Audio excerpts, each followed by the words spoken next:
Hi, this is Volleyball Explained Podcast, and this is the Italian summer. This is me, Bogdan, also Nicola, and we're going to talk about European Championship men won by Italy, European Championship women won by Italy, but also about the U19 World Championship won by Poland and the upcoming U21 World Championship in which Italy is the favorite.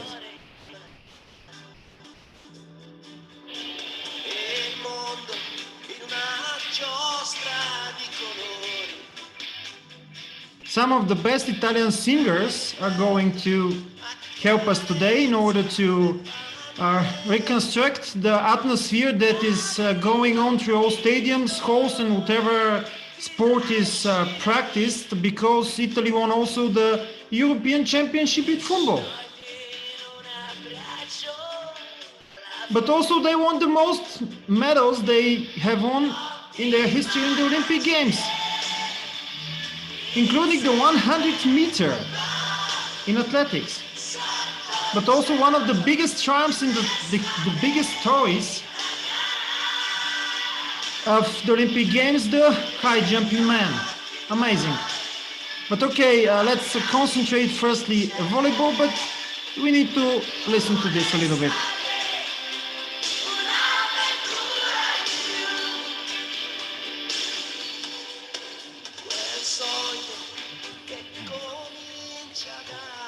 Okay, let's start with European Championship men that ended just, I don't know, three days ago, and Italy won in the final. 3 days ago. Against the team of Slovenia. Slovenia.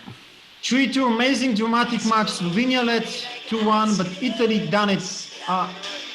I'm going to share some secret today. Before the semifinals, you told us that probably Serbia needs to beat Italy in the semifinals because they will have a bigger chance against Poland in the final, but Poland didn't get into the final. So what do you think was the recipe for Italian success? Well, that's one of the most asked questions in those days here in Italy. And since that everybody pretty much saying the same thing, it was all about the group. As everybody could see since the beginning, it wasn't an Italian team stacked of superstars, except of Giannelli and Anzani and maybe Balazzo. Most of the other guys were just at the end of their first or their second season on a top level.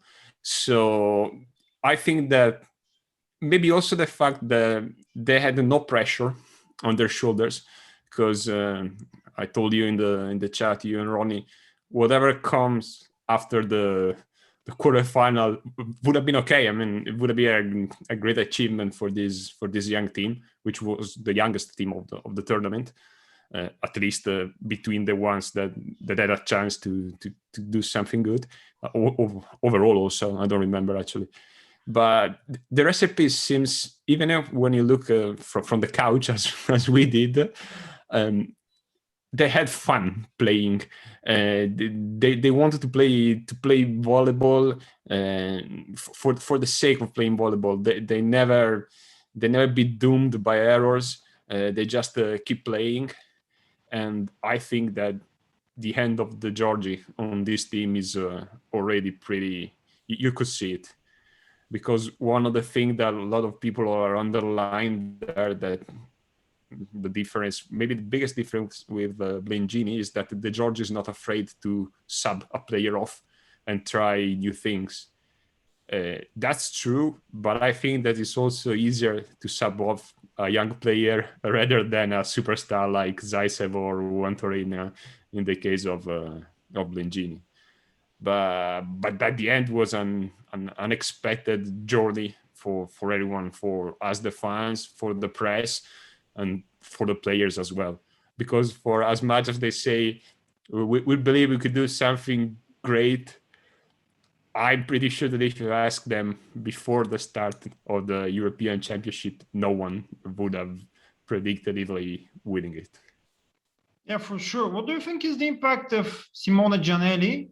Also Michieletto, but firstly Giannelli, because we talked also in the chat with Ronnie, who is not here, unfortunately, due to some engagements, but that it's pretty normal for the team with the best setter to win. And in the final four, it is absolutely sure that among Vincic or Ropret with Jovovic, but even Gisga and Lomac, Giannelli is for sure the best setter. What is the impact of Giannelli in this team? He's only 25. Even also for a setter, it's even like younger, but he's the biggest, like the veteran there. Yeah, he also won the MVP award at the end of the tournament. But to me, that was probably the best tournament ever for Giannelli with the jersey of the Italian national team.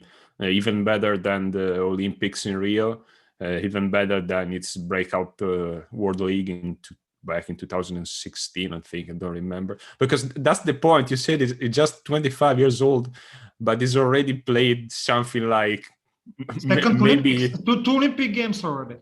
Yeah, maybe something like, I don't know, 10 tournaments, major tournaments with Italy between the European Championship, World Championship, Olympics, WNL. So that was exceptional. I think that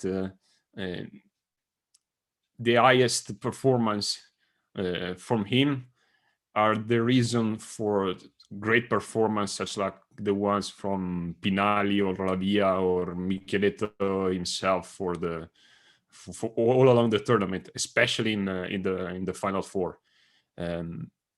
Maybe has improved, even if it's a short time under the Giorgi, but it could have been improved being trained by a former setter, because the Giorgi was a former setter, and Giannelli will be trained by a former setter like Gerbic in Perugia. But so far in his career, he hasn't been. I mean, I know that Rado was a former setter, but I mean, a high-level, high-profile setter. So when you have something on the bench that know exactly what you are going through, because he has been through that many times in the past, maybe it's also easier for the setter. But Giannelli had an extraordinary tournament. I mean, at the end of the game, at the end of the final, when I was wondering who could be the MVP of the tournament, to me it was two horses races between him and Michieletto. Michieletto, yeah.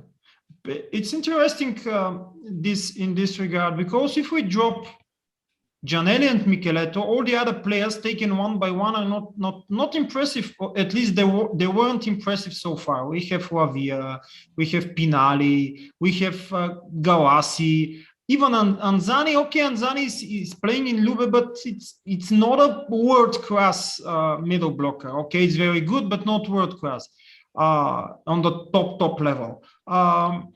Balazzo probably, even though I don't think this was the best tournament of Balazzo, but me either. In a moment, they're just forming a great team with a second opposite, a guy from A2 in Italy, Serie A2, coming in the final, scoring 90% efficiency in attack. It seems like a fairy tale to me. Yeah. It's definitely probably to him too. if we could ask him. But yeah, that's probably.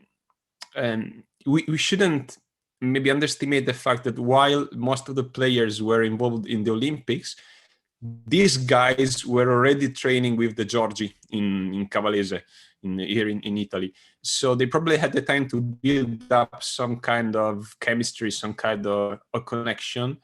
And I think they acknowledge that the only way to go far in the tournament was to keep helping each other.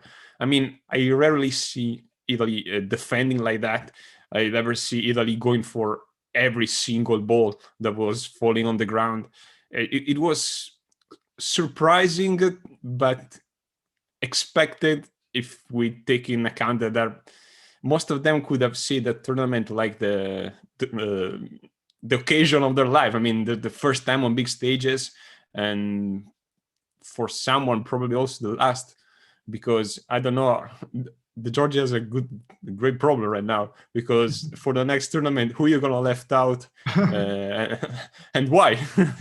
So in order to put list, for example, Zaitsev or Piano or I don't know, Kouachi. By the way, if we could here make a small, very temporary transition to the topics we are going to comment very soon with regard to the club leagues. When we talk about the Italian Championship for the upcoming season, we are talking about Modena, we are talking about Ube, we are talking about Perugia, and there are grounds for that, there are reasons for that. But we are underestimating Trento because they had a very superstar team last year, and they were taking some players, Italian players, for the next season, and they took back Matej Kaziski. And in an instant, what we have is that the starting team of Trento for the next season, for the upcoming season, will be Alessandro Michieletto, European champion, Daniele Lavia, European champion, Riccardo Sbertoli, European champion, and Giulio Pinali, European champion, plus Podraščanin and Lisinac, who are the top class players and final four players from this European Championship. This is not that important, the final four, but still. Plus the libero will be the libero of the German national team, who is also a good class. So it's interesting how things changed very, very quickly with this. Now Trento is not looking, plus Matej, Trento is not looking that weak as most people would say it 1 month ago, for example.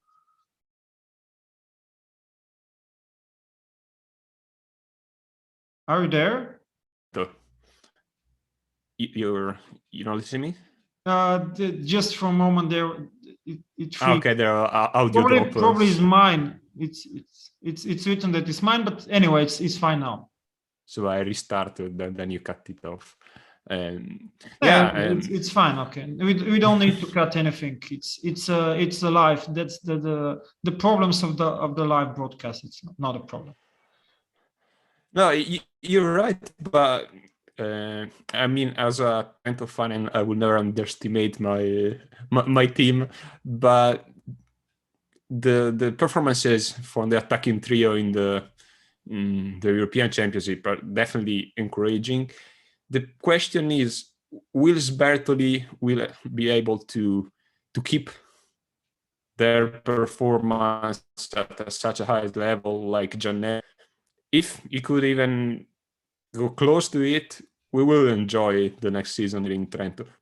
Probably not fighting for the titles, but creating problems to every team that will come around.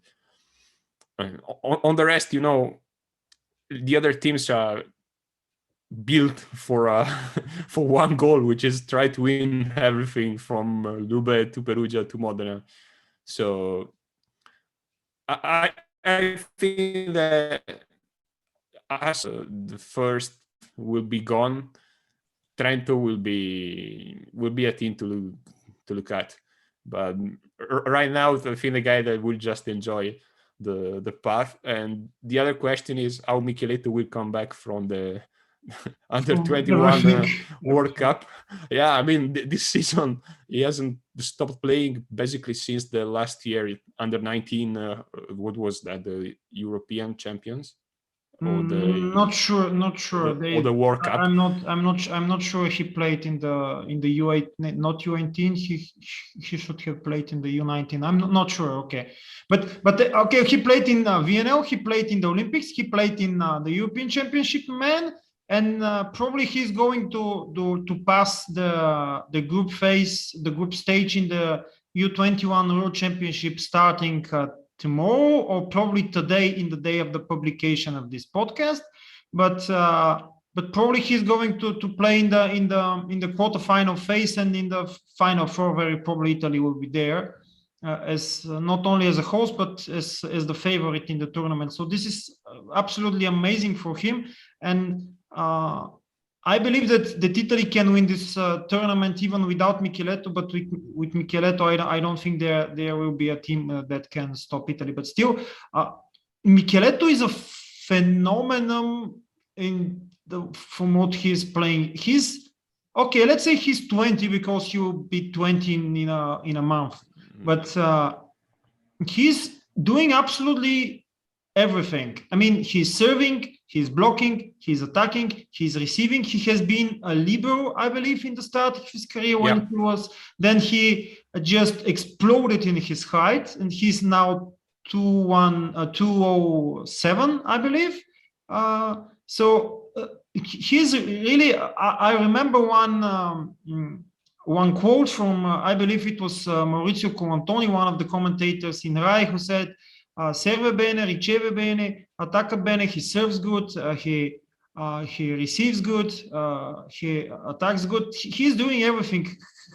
How could you actually, I don't know, explain it? Because it's almost unreal for 20 years of age attacker. Hey, that's a good question. Like the politicians, thank you for the question. No, actually, not thank you for the question, because I don't have an answer, or at least a logical one. Like students say in an exam, professor, the question is not difficult, the answer is difficult. Yeah, exactly. Being under the spotlight, as you just pointed out, basically on everything you've done on the court. And the point is, when you have given the chance to grow and to do that alongside players like the one he had trained for the past 2 years, and I mean, I'm pretty much excited to see what he could learn training with Matej Kaczynski in the next season. When you have the chance to train people like that, you kind of steal some of their techniques, some of their movements, and it's even more amazing for him because in some part of the game you already look like an experienced player. I mean, the decision he took,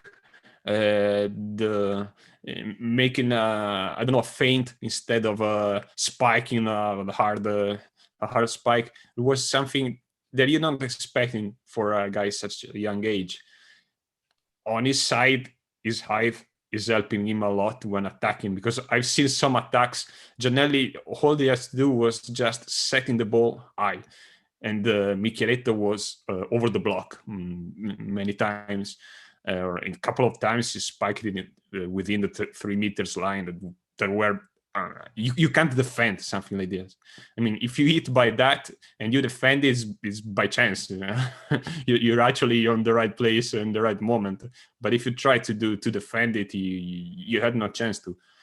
So let's hope that he will keep his mind focused, that he's not going to be pumped up by all the compliments he's receiving, because he will probably have the up and downs as anybody else, not just in volleyball but in life. So, but I'm pretty confident that the environment he has around him in Trento will help him to improve even more.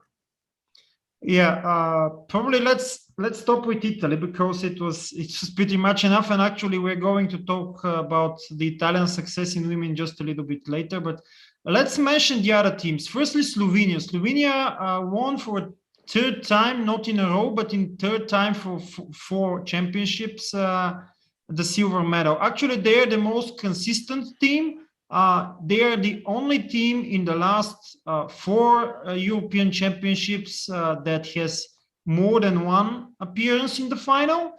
They have actually 3, but they lost all the finals. They performed great against the team of Poland in the semifinal. But something was not clicking in the final. I believe they were leading 2-1, and so they have both in the 4th and in the 5th set, they have in both sets a 3 points lead. Yes, in the beginning of both sets, but still, why do you think Slovenia was not able to finish what they started?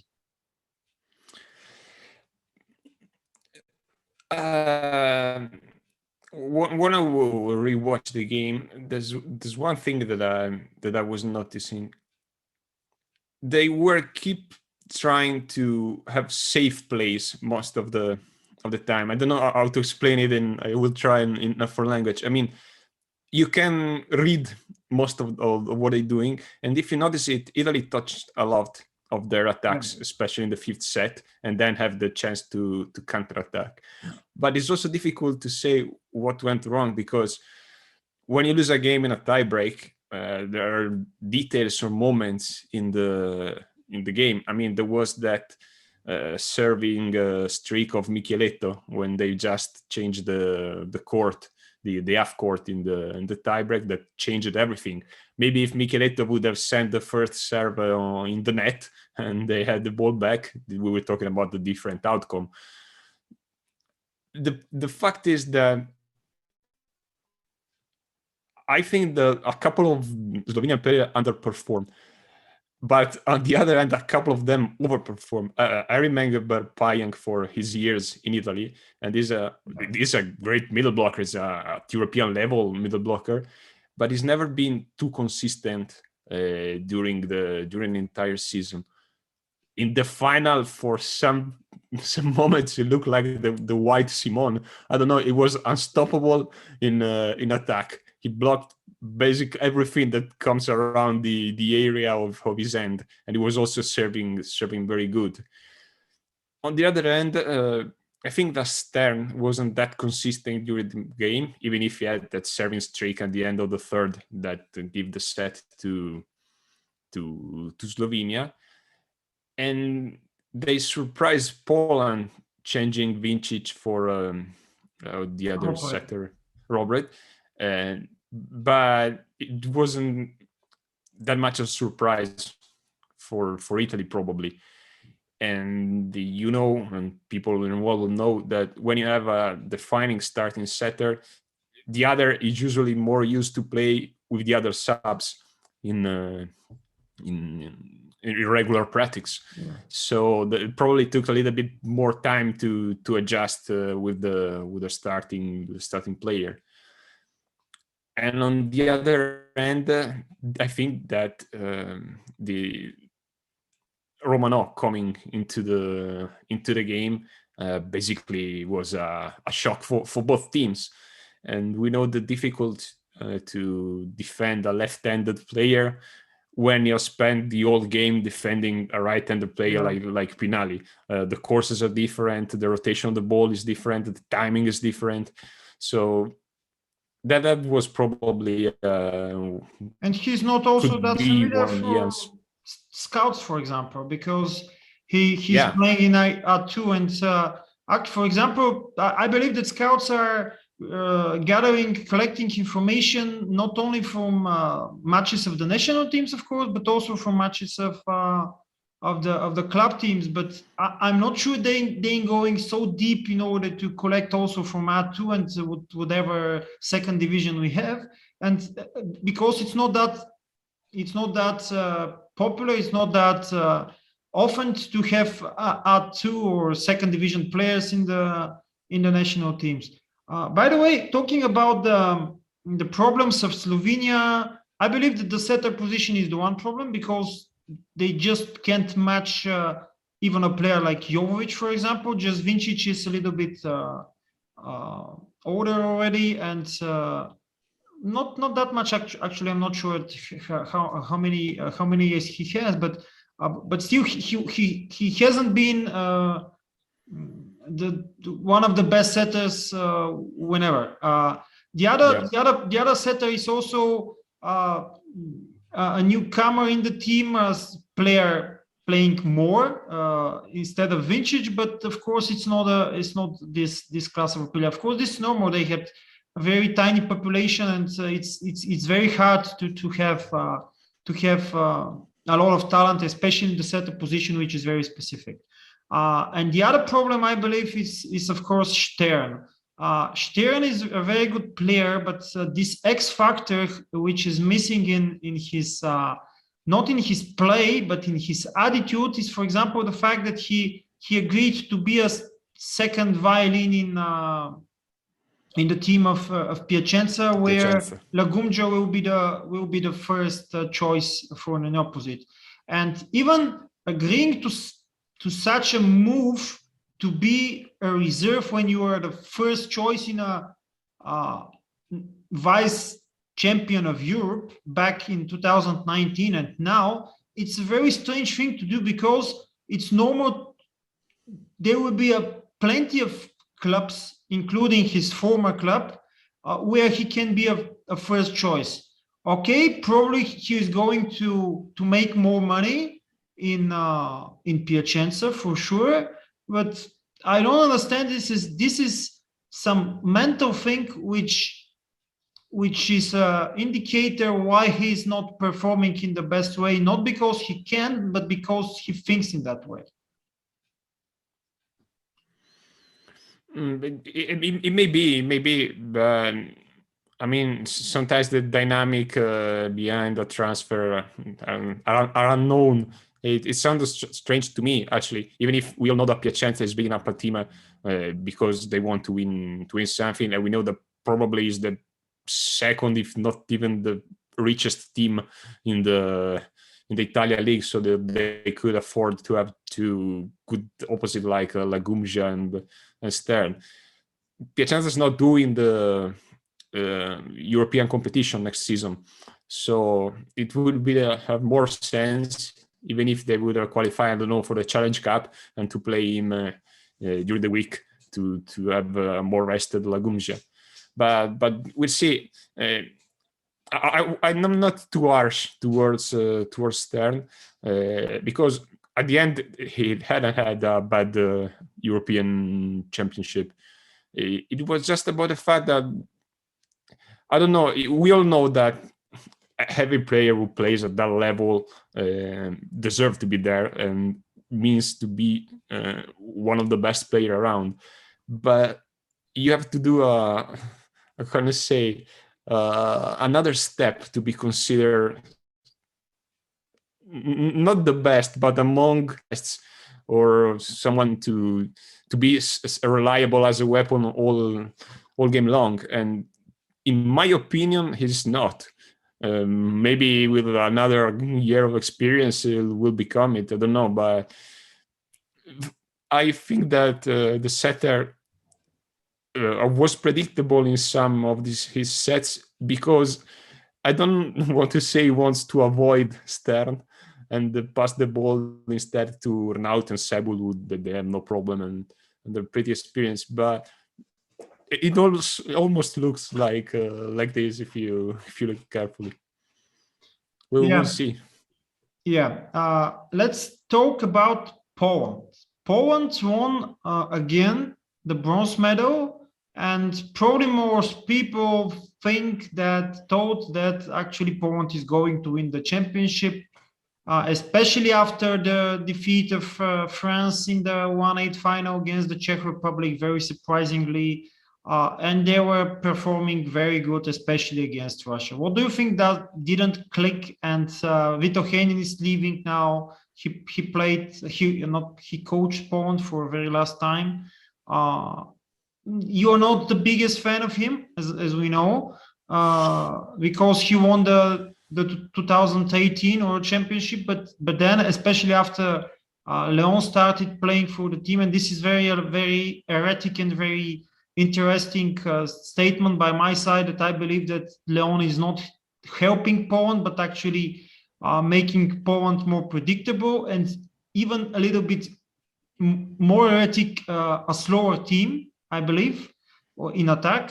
Because, for example, if we take the attack of Kurek, in some situations, Kurek is a very slow attacker, of course, very good, because he's compensating with height and power. But together with Leon, they have actually two attackers that are not that fast. Especially in the Olympic Games, that was very people can see it very clearly during the matches. What do you think?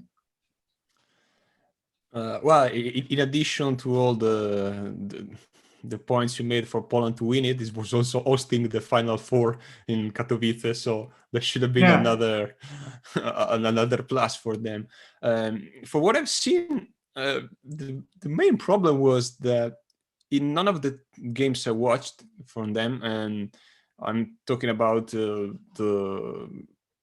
quarterfinal and the semi-final and a little bit of the round of 16 against Russia. Finland, I believe it was the round of 16, and then quarterfinal was against Russia. And Poland's attacking trio didn't click at the same time. I mean, there were times in the game during the matches that were Kurek were playing good, but Kubia wasn't. And then Leon was, I must say, average. I mean, average for his level, which is keep scoring point, but not that flashy. Let's say that. And then maybe in the ensuing set, Kubia raised his level, and Kurek slowed it down. I think that it was even difficult for Driska to decide who to set the ball in some moments.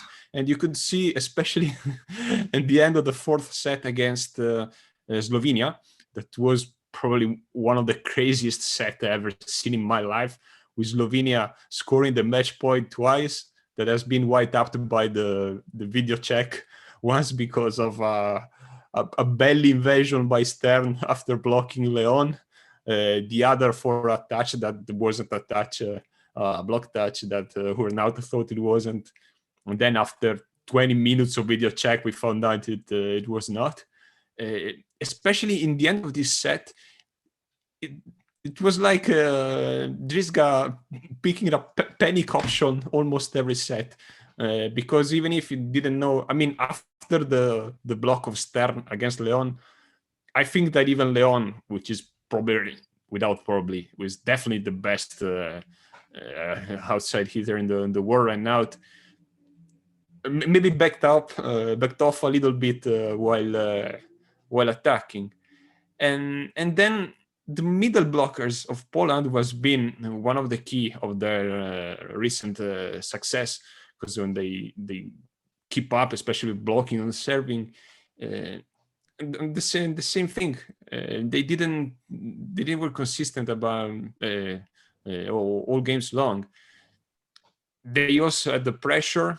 They had a coach that, to me, is not the most indicated to handle the pressure. As we've seen, because Einen usually is the first of the group of people who seems to go out of his mind during a game, and probably this kind of being nervous also has been transmitted to the player on the court. Zatorsky also, in my opinion, didn't play his best tournament. It wasn't bad. I'm not saying it was bad, but we're expecting. We're used to see him like the probably number 2 in the world behind the Grebennikov, and in some fragments in the games, he didn't perform well. But it was against Slovenia, and a team who beat them 4 times in the past 4 Euros. So probably it was also like that. If not Slovenia in the semi-final, if you swap the semi-finalist, probably, I don't know, Italy, Slovenia on one side and Poland, Serbia on the other, in my opinion, Poland would have been easily qualified for the final. Not for the outcome of the third and fourth place matches, because Serbia looked like they didn't want to play it. I don't know if you watch it, but after the first set, Serbia basically say, okay, well, let's go to the end of the game. But for the attitude in general, I think that Poland will go to the final. And once in the final, with the entire hall cheering for you, it would have been a different thing. Probably the greatest problem for Poland was Slovenia, if we say it easier. Yeah, probably. Actually, if we talk about all the teams, we're going to make the podcast probably 3-4 hours. So let's make the last topic on the men's European Championships.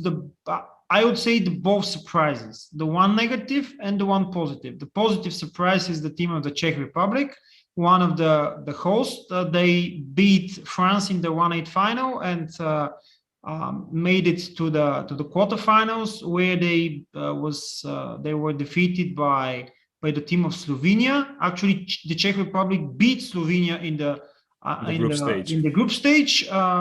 And Italy beat Slovenia 2 times, one in the group stage, one in the final. Why do you think, firstly, and the negative, of course, is France. Why do you think, firstly, France underperformed as being the Olympic champion? Because, in my opinion, probably motivation, probably the new coach. Sometimes we say that the new coach is a new, flow of motivation. But when you have won the Olympic title with Rezende, actually excluding some of the players from the team like Kevin Tilly and Bouillet, they didn't have any substitutes almost. I believe that was a little bit strange, and with having Rezende and Gapet in the same time in the same team is almost like the spark for an explosion is always there.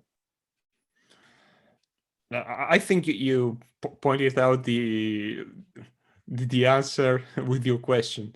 They were probably emotionally drained after the Olympics, because when you get such an accolade, you probably, in Italy we say, you sit, so you're not ready to jump off and fight again, and definitely they have to adjust to the new coach. Probably leaving out Boyer and Tilly was also a statement by the coach, not against the player, but like saying, now, starting right now, we're doing the things this way. So I won't be too negative. I mean, honestly, I think that if you ask a French fan or a French player, they don't give a crap about the Euro. They just won the Olympics. They're fine with it, and they probably have been stopped partying just a couple of days before the start of the European Championship. So that wasn't the negative. On the other hand, Czech Republic, they pushed by the public in the group stage, and then with Adrava, in my opinion, play a really great. So probably he didn't play a lot in Lube, but he unleashed what he was saving in the Superliga during this competition, and that's one of the key for Czech Republic gets so far. And actually, we have to consider that they basically beat France, because they ended fourth. Third. Bulgaria ended fourth. They were fourth. Yeah. Bulgaria was third. We're not going to talk about Bulgaria because we don't deserve. We don't deserve to talk about Bulgaria, unfortunately. So they had a good tournament, but basically the good part of their tournament was beating, because the win against Slovenia in the first game.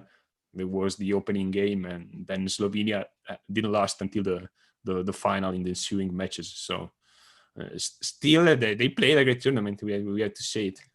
Actually, the Czech Republic was leading 2-1 and 23-19 against Bulgaria in their third match, I believe. The third match it was, I believe. And actually, they deserved also to win this, but then the unimaginable happened, and Tolos scored 3 aces in a row, and we took that match. I don't know in how actually exactly, and I believe we deserve to lose it. But still, and then in this scenario, we should have played against France. But anyway, this is not important. Okay, about the Czech Republic, it's interesting. Before the tournament, I said to a friend that the only players I know from them are the two opposites, Hadrava and Finger, and actually the setters, especially Luboš Bartonek. I liked how he played a lot. Also the outside hitters, and they were changing to the outside hitters, Galabov, Vasina, and one further, which name I didn't recall. But still, they played very good, and the libero also, and they deserve this success from their side. Okay, let's mention here that our last podcast with Ronnie was a little bit I don't know how many weeks ago, but we talked about the Women's European Championship until the semi-final phase, and Italy won it there also against Serbia in the final. They lost against Serbia in VNL. They lost against Serbia in the quarterfinal of the Olympics, but they won against Serbia in the final of the European Championship in Belgrade, by the way, in the capital of Serbia. They played as a team. As we all know, that Nicola is not the biggest fan of women's volleyball. He's a sexist. I'm joking. No. But still. I watched the final actually. Yeah. Really? Of course, yeah, of course. But my idea is that just like in the men's tournament, in the women's tournament, Italy was playing as a team, even with Paolo Egono. Sometimes, of course, Egono has the biggest amount of balls, blah blah blah. But this time they were playing as a team. They were changing setters. They were without Caterina Busetti in the tournament due to injury, but Miriam Siwa especially and Elena Pietrini played a great match in the final. Also the libero, of course, Monica Di Gennaro, and the head coach Davide Mazzanti are to be celebrated as the European Championship. What are your especially? Probably also about Serbia, because Serbia was playing Bošković, and they didn't win as expected. Well, first of all, we expected Italy to be fighting for the medals in the women's championship. And for what I could have read during the tournament, and especially after the final, the players felt a little bit all the criticism they received after the Olympics, and they were willing to show that they are a good team and actually one of the best team in the world when it comes down to women's volleyball. You say it; they play like a team. It probably was the breakout tournament for Pietrini, for Elena Pietrini, who has been impressive all along the tournament. And as their male counterpart, they won every game they played. Italy, between women's and men's tournament, have won every game. I think it was 8 with the women and 9 with the men. And the final was, I didn't expect that.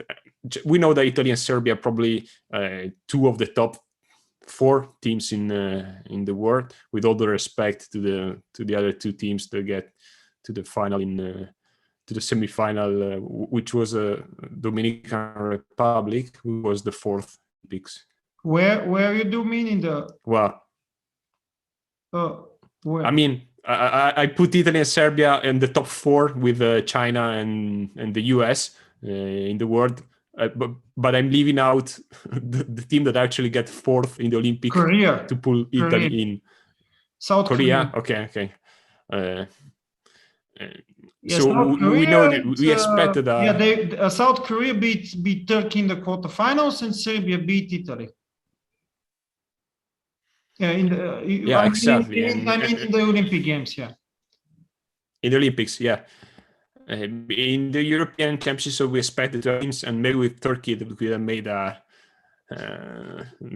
the underdog in the semi-final against one of those 2 teams. But I never expect the final to end like that. I think that the last set of the final finished something like 25-11 or something like that. They didn't beat Serbia. They destroyed them on their home court. So it was double the the victory, but you had it against the host, and you did it in that way. So it was great. I'm so happy for the girls to having it. Yeah, and Serbia is just relying too much on Tijana Bošković. They don't have any quality in the outside hitters position when Brankica Mihajlović is not there. Probably Lazović is going to be the future, but it's too early for her. And that's the problem, because they're playing Bošković middle attack, Bošković middle attack. When possible for the middle attack, of course. Okay, that's enough for the women's Euro. Italy is also the champion there, which is another Italian victory during this sport summer.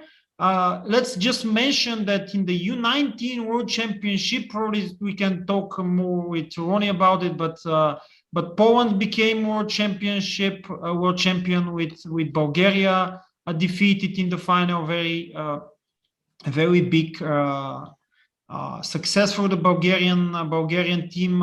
30 years we didn't have any collective sport team being in the World Championship final. So in Tehran, that happens this summer. Actually, 18 years ago, we won a bronze medal in a World Championship youth volleyball tournaments with Matej Kaziski back then, and Todor Alexiev, Krasi Gajdarski, Bojan Jordanov, and others. And now still defeated by Poland. Actually, it's interesting that we beat Russia and Italy in the semi-final, respectively, the quarterfinal. Yeah, I made this joke that actually this is one of very few Italian defeats during this summer in any sport. And something which we mentioned in the beginning, that tomorrow, in the time of recording, or today, at the time of publication of this podcast, the U21 World Championship hosted by Italy and Bulgaria, the final four, and the matches between fifth and eighth place will be played in Italy, in Sardinia, in Cagliari, and the initial phase of the tournament, the half of the initial phase of the tournament, will be played in Sofia, together with the matches at the end between 9th and 12th place also. Here again, we have, for example, Brazil and Russia in the Sofia group, in one group. Bulgaria is with Cuba. Shame that Ronnie is not here to talk about Cuba a little bit. In the Bulgarian team, we have Denis Karyagin, probably is the biggest star. He will play in Monza the upcoming season. Alexander Nikolov, the son of Vlado Nikolov, he also won this silver medal in Tehran. In Cuba, Marlon Yant is the biggest star there.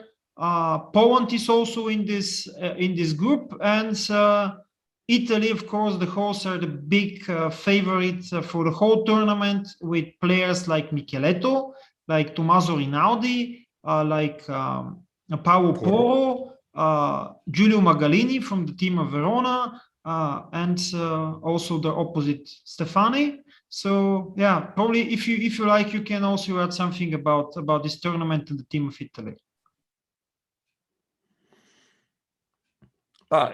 The expectations are high, because this group already proved at international level to be one of the best rounds, and playing the tournament at home should also be a big boost. Let's see the condition of Michieletto in when he will play, but I think that I don't really know a lot about the other teams involved, but at least they should easily go through the group stage without any problems. And Ronnie said without conceding a set, but we will see. So I think that the most interesting part will be from the knockout stage ahead. So in an early stages, I don't know if there are I don't know how many teams will qualify from each group. Two, I believe two, and they will play like a second group stage, which will actually be instead of the quarterfinal stage, and then the two teams against from each group will play in the final four. So basically, one between Poland, Bulgaria, and Cuba will not go through the groups. Wow. Yeah, we will not be in the second last state. Yes, not the quarterfinals, but the last state, because there won't be a classical quarterfinal phase. There will be a second group stage where the qualified teams will play against the qualified teams from the other group. That means that, for example, Bulgaria, Cuba, or Poland will probably play in the second stage against probably Brazil and Russia. Oh, well, so I don't know what other teams is on the bracket of the side of Italy, but it seems like that the big names are all on the other side. Yeah. Probably that was enough for today. Very soon we're going to talk also about the club leagues. They are starting very soon. I believe the Polish week is the first. They will start in 10 days, something like this, 9 or 10 days. Then the Italian Championship will start a little bit later. Also, the first stages of the European tournaments. I believe that the draw for Champions League, both men and women, will be on Friday. So we're going also to post information about it. So yeah, that was it. Thank you again, Nicola. Thank you. Thank you also to Ronnie, even though he's not here, but he's our inspiration in the chat for whatever conversation you can imagine. Thanks also for the listeners or for the viewers for watching or listening to this. If you like our content, you can, and you haven't done it so far, you can subscribe in the YouTube channel of Volleyball Explained or Cuban Spike, or in the Twitter or Facebook page of Pilole di Volley, the page of Nicola. Of course, if you like that our content so much, you can also support us in Patreon with Volleyball Explained page there. You, of course, in the description of this video in YouTube, I'm going to leave links for all these channels and pages and links to whatever. Okay, thank you again, and bye-bye until the next time. Bye-bye. Forza Italia.